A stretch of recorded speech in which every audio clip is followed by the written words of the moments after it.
Recently, news about the radar of China's 054B freight has sparked widespread attention. It is claimed that the S-band radar of the ship, with two pieces, each measuring 3 to 3.5 square meters, totals at least 20 square meters, while the US Constellation class freight has three radars totaling only 1.8 square meters. At first glance, isn't China streets ahead of the United States? Supposedly, it can detect targets at least 3 times further away and handle at least 3 times more airborne targets. It sounds like bad news for the US. However, upon closer examination, although the radar of the 054B freight is large, it requires a massive amount of power and cooling, especially since it uses gallium nitride in the S-band, requiring full load operation for long periods, needing at least 36 megawatts of power, which the 054B freight's 10 megawatt generator simply cannot provide. Now, it is very clear, the actual power of the radar still depends on the power supply. Chinese designers enlarged the area of the gallium nitride array, which resulted in a decreased power for each TR component, reducing costs. China doesn't mind using more gallium nitride anyway, as there is plenty available, but in reality, power decreases, so does the detection range and target processing capability of each gallium nitride array. It is speculated that it may only have about one-third the capability of American radars. However, Chinese military media constantly tout the radar on the 054B as a super radar, claiming it's 3 times more powerful than American ones. From this example, it's evident that China's military equipment propaganda is exaggerated 10 times the reality. Similar tactics can be seen on China's 055 missile destroyers, where they still have not disclosed the area of its dual-band radar on board. This is unlike the US Arleigh Burke III class destroyers. If the power isn't enough, they simply don't install more power AMDR dual-band radar. While China boasts about its radar being supersized, it's mainly because gallium nitride is cheap in China. They wave the flag to show strength and to intimidate the United States. But does the US military-industrial complex not know China's tricks? Of course they do. It's just that regular folks like us might not fully grasp it. This is why any military data from China should be met with skepticism. Another example is the recent claim that China has a military base in Djibouti, East Africa. Such reports lead many to believe that China has a fully fledged military base there. However, someone has come out to expose the truth. A former Taiwanese defense staffer told Voice of America that China's base in Djibouti is, strictly speaking, not a base at all, but merely a berth at a port, only for Chinese warships to dock. If a ship breaks down, there aren't even facilities for repairs, let alone a full-fledged military base, which typically includes an airport and intelligence surveillance systems. The Chinese Communist Party lets the public imagine that there's a fully operational military base there, but in reality, it is not. This staff member said, of course, sometimes, for example, if there's a need to evacuate people from Somalia, Chinese vehicles can stop in Djibouti, refuel, and resupply. But as for whether troops can be dispatched from the Djibouti base to the other areas in Africa, that's still open to debate. As for China's freights, on April 20th, near Huangyan Island, the US aircraft carrier Roosevelt was sailing southward around the 9-dash line, with two PLA Navy 054A freights following close by. Some experts guessed that with a speed of 25 knots, the 054A can't even keep up with the Arleigh Burke class, let alone catch up with a US aircraft carrier. China's military enthusiasts, however, argue that the newly launched 054B could do it. But that's also incorrect. Even if the 054B came, it would be useless. With its improved engines, the maximum total output power may only be 40,000 horsepower, and it can barely reach 27 knots. It can't even catch up with the Shandong aircraft carrier with a speed of 28 knots. Although the speed of American carriers is classified, there are reports that the maximum speed of the Nimitz class can reach 33 knots. At this speed, even PLA's Type 055 destroyer with a speed of 30 knots can't catch up, let alone the 054B. The maximum speed of the Ford-class carrier is likely even higher, so it's not a matter of just outplacing PLA vessels by a few streets. it's a significant lead. The 054B not only trails behind American aircraft carriers, but is also behind American nuclear submarines, which can travel at speeds of 33 to 35 knots. So how can it conduct effective anti-submarine warfare? Furthermore, once the radar of the 054B is activated, it immediately consumes power, causing the speed to drop by 2 knots, making it instantly ineffective for anti-submarine warfare. No wonder only two 054Bs were launched last year, and there were reports recently that 40 054A freights will be produced. Satellite images from the end of March this year also showed that the two major shipyards building freights in China have started building segments for the 054A freight.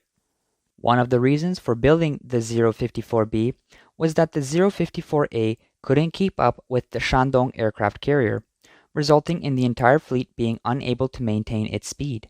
Now that the 054B still can't keep up, and the two launched 054Bs are not equipped with drones or unmanned aerial vehicles, and neither have laser weapons or railguns been developed, the production of 054A must continue to keep submarines in check and protect the vital aircraft carriers.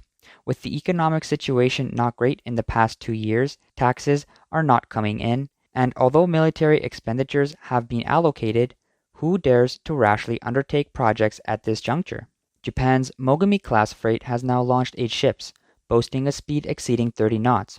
The reason behind this feat isn't complex. It's all thanks to the equipment imported from allies, with one Rolls-Royce MT-30 gas turbine and 2 diesel engines from Germany's MTU, capable of producing a maximum output of 70,000 horsepower. It's perfectly suited for high-speed navigation. Allies do come in handy, don't they? When it comes to anti-submarine warfare, the Japan Maritime Self-Defense Force JMSDF takes the lead. Since World War II, the JMSDF has been the anti-submarine vanguard of the US 7th Fleet, boasting extensive experience. The Mogami responsible for anti-submarine operations is equipped with the JADE/OQQ-25 sonar. This system comprises a yellow cylindrical body submerged in the sea, emitting sound waves up to 45 kilometers away. Any submarine lurking within this range will inevitably reflect these waves. Additionally, a sleek white cylindrical body floats on the water's surface, delicately listening for the reflected sounds. Even faint echoes from as far as 130 kilometers away cannot escape its keen ears. Beneath the Mogami hull, the J/OQQ-11's anti-submarine sonar is fixed, continuously collecting sonar data directly from the seawater. This ensures that the vessel can effectively detect nearby mines in various sea conditions. Upon detecting suspicious targets, the vessel can deploy the OZZ-5 Unmanned Underwater Vehicle, UUV, from its dock to further investigate and confirm the mine's location. Once confirmed, unmanned surface vessels, USVs, swiftly deploy to destroy them using mine-clearing equipment. Furthermore, the dock also stores 32 Type 91 mines for defensive purposes. As the closest escort of aircraft carriers, China's Type 054B's primary mission is also anti-submarine warfare. Although equipped with a massive bow sonar comparable in size to the US AN/SQS-53CD, coupled with the capability to carry Z-20 anti-submarine helicopters, it's evident that anti-submarine warfare is a top priority. However, these measures are insufficient against modern nuclear submarines with exceptional stealth capabilities. According to Japan's experience, countering such threats requires the deployment of 8 anti-submarine destroyers and 8 anti-submarine helicopters, continuously searching and tracking within a 40,000 square kilometer area. You need sufficient anti-submarine power, both in terms of quantity and quality. However, China's PLA Navy has only launched 2 Type 054B vessels, and rumors suggest production may halt. Consequently, they must rely on the outdated Type 054A and its Z-9 anti-submarine helicopters, which offer limited capabilities in this field. In the Western Pacific, the US and its allies might deploy up to 30 advanced nuclear submarines, which means the PLA would also need a minimum of 30 anti-submarine squadrons, equivalent to 30 Type 054Bs. However, it's evident that the PLA does not have such capabilities. Although destroyers can also carry Z-20 helicopters, each vessel can only accommodate up to two. Furthermore, destroyers shoulder multiple tasks like regional air defense and anti-ship operations, making concentration on anti-submarine warfare impractical. Consequently, China's naval future encounters significant challenges in terms of both quality and quantity of anti-submarine capabilities. Even if Type 054Bs and Type 054As concentrate on anti-submarine warfare, their limited air defense capabilities may render them vulnerable to enemy missile attacks. When it comes to the PLA's Navy air defense capabilities at sea, it's quite a sore point. The PLA Navy can't claim any advantage whatsoever. It is euphemistically termed combat under air inferiority. Essentially, it means defending against attacks while already at a disadvantage. Furthermore, compared to the battlefield awareness of the US and Japan, the PLA Navy's perception is woefully lacking. Therefore, PLA Navy shipborne radars must have longer ranges, and missiles must have greater reach for peace of mind. The range and detection distance parameters often seem impressive, but there's always an element of exaggeration. We often see that the air defense missiles and radar range of US and Japanese escort ships are not as extensive as those of the PLA Navy. Does this mean their capabilities are lacking? Not really. In the US and Japanese naval systems, destroyers are responsible for long-range area air defense on the periphery, and only stragglers would approach escort ships. At this point, escort ships only need to use high-precision short-range interceptors to shoot them down, so having a long range is not necessary. For example, the ESSM air defense missile on Japan's Mogami has a range of 50 kilometers, compared to the red flag 16C on the 054B, which can hit targets 70 kilometers away. However, the ESSM's maneuver overload can reach 50G, capable of intercepting rapidly maneuvering missiles at the terminal stage, which is quite effective. Radar works on a similar principle. With surveillance aircraft and F-35s in the air, satellites above, and radar data shared among various ships, the US military's situational awareness on the battlefield is quite comprehensive. Furthermore, all of this data is networked and transmitted to each weapon terminal, so US and Japanese escort ships don't need radar with such long ranges. So even though radar coverage is not extensive and air defense missile range is not far, the air defense effectiveness of the US and the West is still very good. In the Red Sea, intercepting Houthis, most intercepted missiles are effectively stopped. On April 14th, the US and Israel intercepted ballistic missiles fired by Iran with an impressive interception rate of 94%, which is quite convincing. In contrast, the PLA, lacking systematic support, finds it difficult to cope with the dual pressure of anti-submarine and air defense. The 054B and 054A are probably not up to the task, relying only on propaganda to claim their superiority, but without addressing the fact that only producing two 054Bs is not enough. At least 60 are needed. China's Type 055 destroyer also has obvious issues with its air defense and missile defense capabilities.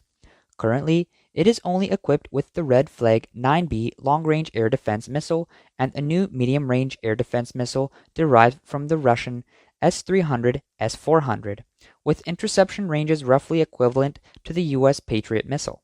However, based on the performance in the Ukraine conflict, the ancestors of these missiles on the Type 055 still have a considerable gap compared to the US Patriot missile. The Type 055 also lacks ESSM-like short-range air defense, which intercepts stealth anti-ship missiles flying close to the sea surface. The existing rotating Red Flag-10 missiles and close-in weapon systems are prone to defense blind spots and vulnerabilities during interception. Most critically, the Type 055 also lacks a defense system similar to the SM-3 Block 2A for intercepting ballistic missiles outside the atmosphere. These factors combined make the Type 055 destroyer more vulnerable to advanced anti-ship missile breakthroughs from the West. In terms of comprehensive air defense capabilities, it cannot match the US Navy's Aegis ships, which have performed admirably in recent air defense operations in the Middle East, including the successful interception of Iranian ballistic missiles in space. The most outstanding feature of Japan's Mogami is its high degree of automation, requiring only 90 crew members for the entire ship, significantly fewer than other ships of similar displacement. In contrast, the current Type 054A escort ship, with the full displacement of only over 4,000 tons, has more than 180 crew members. China's military media often claims that the Type 055 destroyer is equipped with advanced dual-band phase array radars. But so far, there is no solid evidence to show that it has truly achieved the fusion of radar signals from different bands. In terms of radar performance, key data is often highly confidential, and the outside world usually can only compare based on detection range. However, whether it's 500 kilometers or 300 kilometers, these numbers are either rough estimates or exaggerated by manufacturers for promotion. Moreover, even knowing the true detection range does not fully reflect the radar's actual performance. It also depends on how large a target it can detect at that distance, how sensitive the signal processing is, the ability to resist interference, the stability of long-term operation, and the degree of integration with other weapon systems.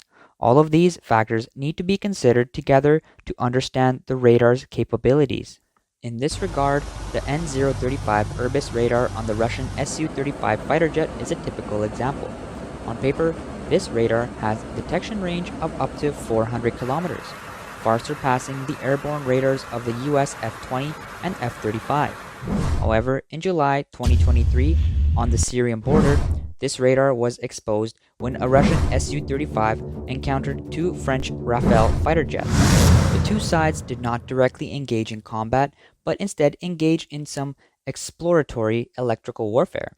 This result was astonishing. The Rafale fighter jets successfully locked onto and tracked Su-35 using only their onboard electro-optical pods.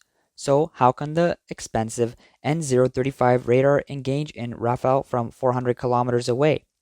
On April 17th, Japan announced that its new carrier Kaga and Izumo would set sail on May 3rd for a 7-month expedition across the Pacific and Indian Oceans, planning to test the F-35B on board in the United States in November. Some Chinese military enthusiasts have begun to feel anxious about this. It should be noted that the domestically produced aircraft carrier Shandong has been in service for several years, but the number of J-15 fighter jets it carries is far from the expected 32. It is short 12. The domestically produced new stealth carrier-based aircraft J-35 has also been seen with smoke coming from its tail on X media. Facing the fact that Japan's new carriers are approaching or even surpassing in certain aspects, some Chinese nationalists are very dissatisfied, believing it heralds the resurgence of Japan's carrier power and a return of Japanese militarism.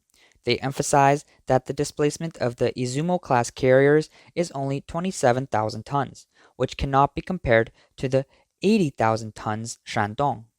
What they don't want to see is that Japan's carrier Kaga has a flight deck around 9,200 square meters, with a ratio of flight deck area to tonnage as high as 34%, far exceeding the Shandong's 28%. Thanks to its unique design and modifications, the Kaga can carry up to 28 aircraft, including 12 F-35Bs, 8 MV-22Bs, and 8 MH-602 helicopters. If the 8 MV-22Bs are replaced by F-35Bs, the Kaga can even carry as many as 20 fighter jets. Its combat capability cannot be underestimated. In contrast, the 80,000-ton Shandong aircraft carrier can only carry fewer than 20 J-16 carrier-based fighter jets. Therefore, the Kaga, with only one-third of the displacement of the Shandong, can carry the same number of jets. This is why many Chinese nationalists are anxious. A ship's power system has always been a weak point for the PLA. The Shandong aircraft carrier uses 4 system turbines and 8 boilers, taking 48 hours from cold start to full operation. But the Kaga uses 4 gas turbines, with much faster startup speed and acceleration performance than the Shandong. If there is a provocation from enemy aircraft, the aircraft on the Kaga would have already taken off, while the Shandong would still be busy starting up. During aircraft takeoff, carriers need to sail in the wind at high speed. The Kaga can complete this process in a few minutes, while the Shandong's acceleration takes hours. In combat, the Kaga can quickly take up advantageous positions and launch carrier-based aircraft first. If enemy missiles are incoming, the Kaga can also quickly and flexibly change course to improve survivability. In terms of refueling, the Kaga has an advantage. Its gas turbine engines and carrier-based aircraft all use JP5 aviation kerosene, requiring only one type of fuel. However, the Shandong relies on heavy oil for propulsion, diesel for power generation, and kerosene for carrier-based aircraft. Storage and management are complex, and once one type of fuel runs out, combat capability is immediately compromised. Additionally, supplying life necessities to the crew of the Shandong is also troublesome. With 3,000 crew members on board, meals are served 7 times a day, with daily food consumption exceeding 10 tons. But the Kaga has only 520 crew members, fewer meal times, and estimated food consumption only about 10% of the Shandong's, reducing pressure on logistics. From freights and destroyers to aircraft carriers, from anti-submarine warfare and air defense to anti-ship strikes, from weapon performance to combat capabilities, Chinese military bloggers enthusiastically promote the advanced nature of PLA military equipment while avoiding discussion of its shortcomings and weaknesses. They attempt to create a powerful image to deter the West and gain the upper hand in strategic competition. However, this unrealistic propaganda strategy may mislead decision makers and the public, leading them to harbor unrealistic fantasies about the military strength and make erroneous judgments at critical moments.